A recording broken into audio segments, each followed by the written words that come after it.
से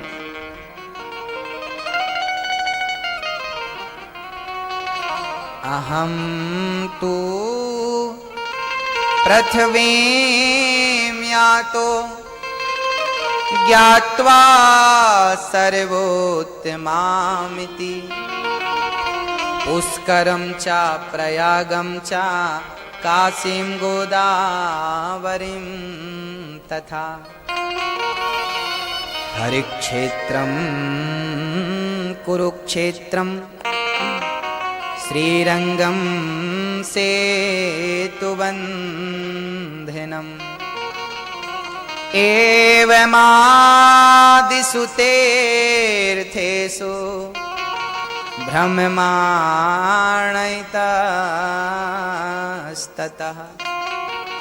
नारद जी कहते हैं मैं पृथ्वी के समस्त तीर्थों में गया शांति पाने के लिए। कहां कहां? पुष्कर, प्रयाग, काशी, गोदावरी, हरिक्षेत्र, कुरुक्षेत्र, रंगनाथ, रामेश्वरम, सारी जगह गया पर ना पश्यम कुत्रमिच्छर्मः मनः संतोष कारकम। मुझे शांति नहीं मिली, मैं व्याकुल हो गया, शांति नहीं मिली। फिर मैं गृहस्थों के दरवाजा खटखटाया, शायद गृहस्थों के घर में शांति मिले।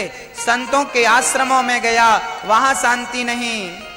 मैं गृहस्थों के घर गया और जब मैंने किसी माँ का दरवाजा खटखटाया, मेरी माँ दरवाजा खोलो, मुझे शांति चाहिए, तुम्हारे घर में जरूर शांति होगी। और जब मैं उस माँ के अंदर गया, उस घर में गया, प्रवेश किया, तो वहां मैंने क्या देखा? वहां गजब का नजारा था, गजब का दृश्य था। क्या? तरुणी प्रभुतागे शालिको बुद्धिदायक। नारद जी कहते हैं कि घर में जब मैं गृहस्थाश्रम में गया तो वहां पर आपस में ही लोग झगड़ा करने में लगे हुए। तरुणी प्रभुतागे है, घर में नई नई बहुओं की चलने लगी है।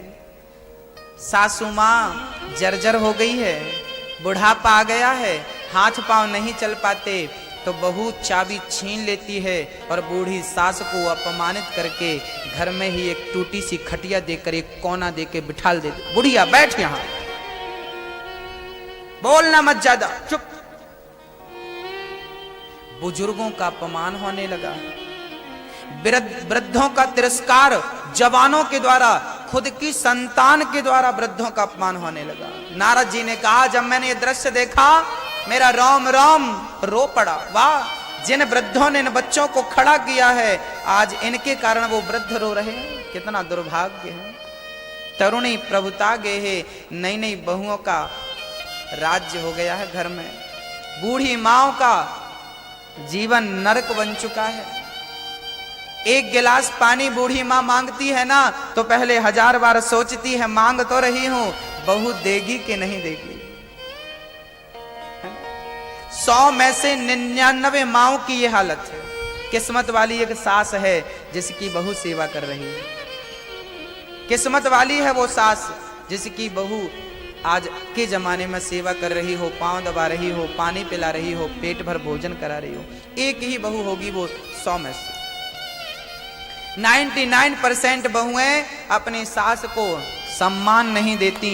अरे पानी देती भी है तो कुत्तों की तरह देती हैं, जैसे कुत्तों को रोटी डाला जाता है, अपमान से देती हैं। देखिए, पानी दीजिए, 2 प्रकार का पानी देना होता है। एक पानी देने में प्यार होता है, सम्मान होता है, और एक पानी पी लो यार, तुम पानी भी नहीं पी सकते, दिन भर चिल्लाती रहते हो बहू बहू बहू बहू। तो दी तो पानी, लेकिन 1000 गाली भी साथ में दी, तो फिर वो पानी अंग लगेगा। रोती है वो सास बेचारी, रोती कैसे आंसू पहुंच लेती है। सुनाए भी तो रोए भी तो किसके सामने रोए, ये भी तो समस्या है। यदि वो रोए भी तो किसके सामने रोए? कोई अपना हो जो जज्बात को समझे, जो हमारी भावनाओं को समझे, उसके सामने हम रोए भी, पर कोई नहीं है सुनने वाले। ये वृद्धों की हालत है, भारत की हालत है। तरुणी प्रभुतागे है और श्याल को बुद्धिदायक। ससुराल में तो साले साहब की चल रही है।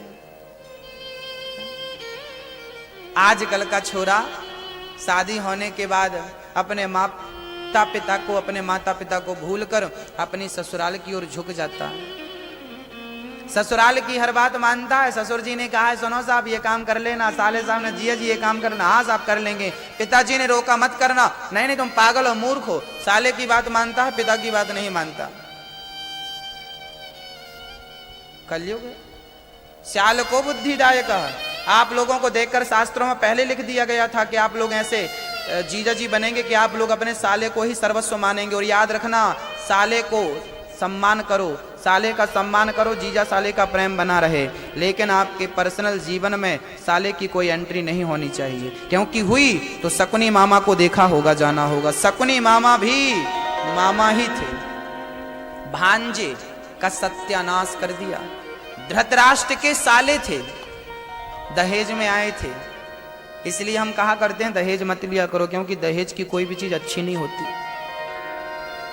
एक तो ससुर जी टिकाऊ सामान देते हैं, सस्ता से सस्ता,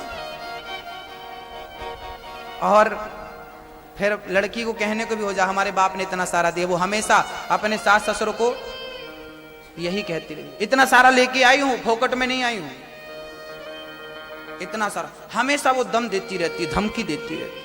इसलिए हम कहते हैं आज के जमाने के छोराओं से 2 रोटी कम कमाओ, 2 रोटी कम खाओ, ईमानदारी की कमाओ, और दहेज तो लियो ही मत।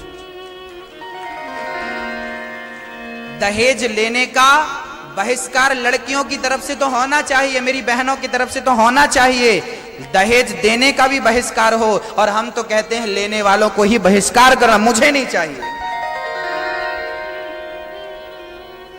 लड़की योग्य हो, लड़की योग्य हो, वर्ण कर लेना चाहिए, विवाह कर लेना चाहिए। धन के लालच में विवाह करोगे साहब, थोड़ा सा सुख मिलेगा और जीवन भर का रोना होगा, जीवन भर का।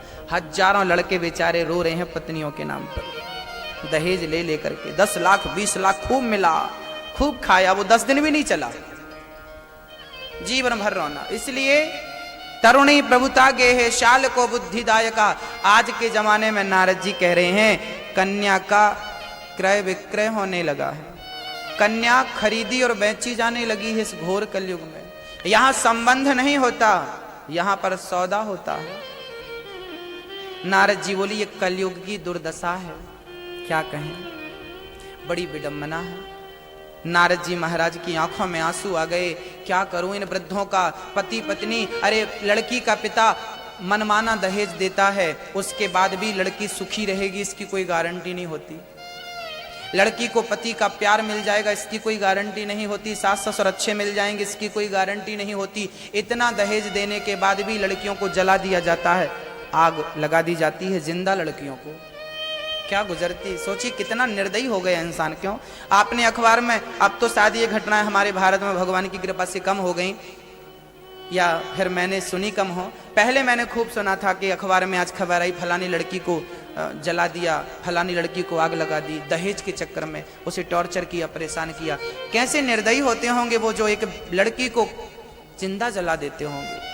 क्या उनका दिल होता होगा, दया होती होगी? वाह, अगले जन्म में क्या बनेंगे वो, और इसी जन्म में क्या सजा मिलेगी उनको। ईश्वर, नरक सबसे घटिया होता है, लेकिन नरक से भी ऊपर कुछ हो तो इन लड़कियों पर आग लगाने वालों को वहां भेजना चाहिए। करोड़ों वर्ष के लिए इन्हें नाली का कीड़ा बनाना चाहिए, और इन्हें इस बात का याद भी रहे कि हमने लड़की पर आग लगाई थी, उसकी ये सजा है। इंसानियत।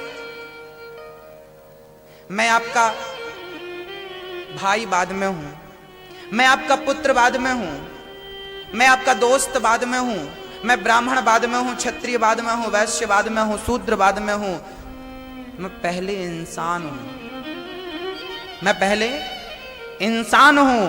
और मैं ब्राह्मण का धर्म ना निभाऊं तो चलेगा, भाई का धर्म ना निभाऊं तो चलेगा, पति का धर्म ना निभाऊं तो चलेगा, ससुर का धर्म ना निभाऊं तो चलेगा, लेकिन इंसानियत का धर्म ना निभाऊं तो नहीं चलेगा। तो जो ससुर है, जो पति है, वो ससुर और पति बाद में है, पहले इंसान था। लड़की को आग लगाने के पहले सोचना था कि तू पहले इंसान है, तू बाद में ससुर बना है, बाद में पति बना है, पहले ईश्वर ने तुझे इंसान बनाया था। तू इतना गिर चुकेगा, अपनी इंसानियत को बेच खाएगा, सोचा नहीं था। भक्तों, सजा मिलती है। आप और हम ये ना समझें कि हाँ हमने ये पाप कर लिया तो हम मुक्त हो गए ना। बेटियों पर किसी, मैं बेटियों की बात नहीं, किसी पर, मैं आप पर अत्याचार करूं, मैं एक चींटी को मारूं तो भी मुझे पाप लगेगा। मैं क्यों मारूं? किसी को सताने से मुझे क्या मिलता है? इसलिए किसी को मत सताइए।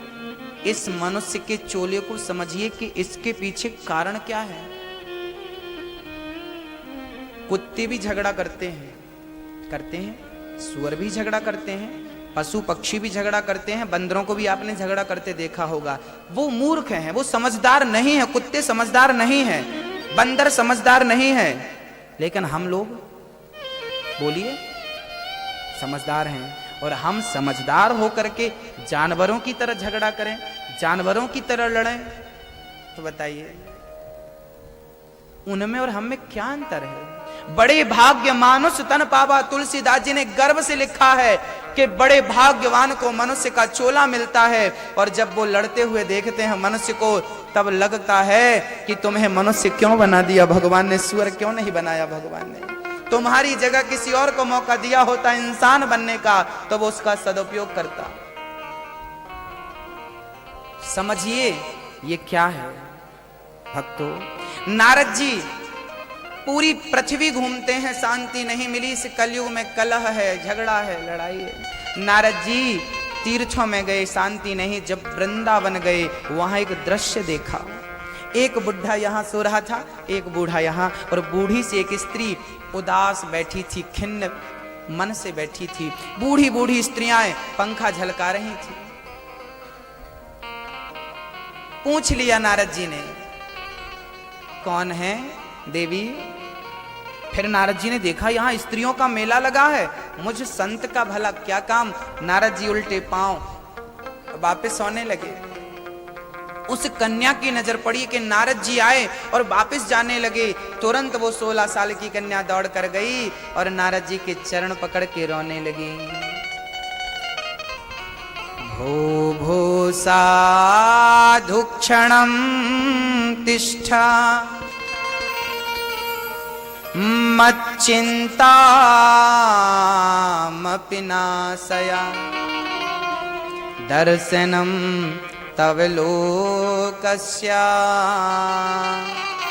सर्वथा घेहरं परम। भक्तों, नारद जी चरणों में गिर पड़ी, महाराज मेरा दुख दूर कर दीजिए, मैं बड़ी दुखिया हूं, मेरा दुख दूर कर दी। नारद जी बोले, को भवान देवी तुम कौन हो? अपना पता दो, अपना परिचय दो। अहम भक्तेरिति ख्याता इमऊ में तनयौ मतौ। ये मेरा बेटा ज्ञान, मैं भक्ति हूँ। नारद जी बोले, आप भक्ति हो, ये आपके पुत्र हैं? हाँ महाराज, ये मेरा बेटा ज्ञान है, ये मेरा बेटा वैराग्य है। नारद जी बोले, भक्ति महारानी, आप तो भगवान कृष्ण की, नारायण की अनन्य प्रेमी हो। आपको इतना बड़ा संकट, आप पर इतना बड़ा संकट कैसे आ सकता है? क्या करूं महाराज, ये घोर कलयुग है। आप तो नारद हैं, आप तो सर्वसमर्थ संत हैं, भगवान के बड़े प्रिय हैं, ये मेरे बच्चों का दुख दूर कर दीजिए। नारद जी बोले, ये बताओ आपका जन्म कहाँ हुआ? तब भक्ति महारानी ने कहा, उत्पन्ना द्रवणेशाहम, मैं द्रवण देश में उत्पन्न भई। वृद्धिम कर्णाटके गता क्वचित क्वचिन महाराष्ट्रे गुर्जरे जीर्णताम गता। मैं हृदय में जन्म लेती हूँ, कानों से जब व्यक्ति कथा सुनता है तो मैं बड़ी होती हूँ। महाराष्ट्र में मुझे सम्मान मिला। ये महाराष्ट्र क्या है? बोले, शरीर ही महाराष्ट्र है। इस शरीर से कोई भक्ति का सम्मान करता है तो कोई नहीं करता। और गुजरात में तो मैं बुढ़ी हो गई, गुजर गई वो रातें भगवान के भजन के बिना। रात कितनी गुजर गई भगवान के भजन के बिना। भोगों में ही रातें बीती हैं, खाने में ही दिन बीता है, निंदा चुगली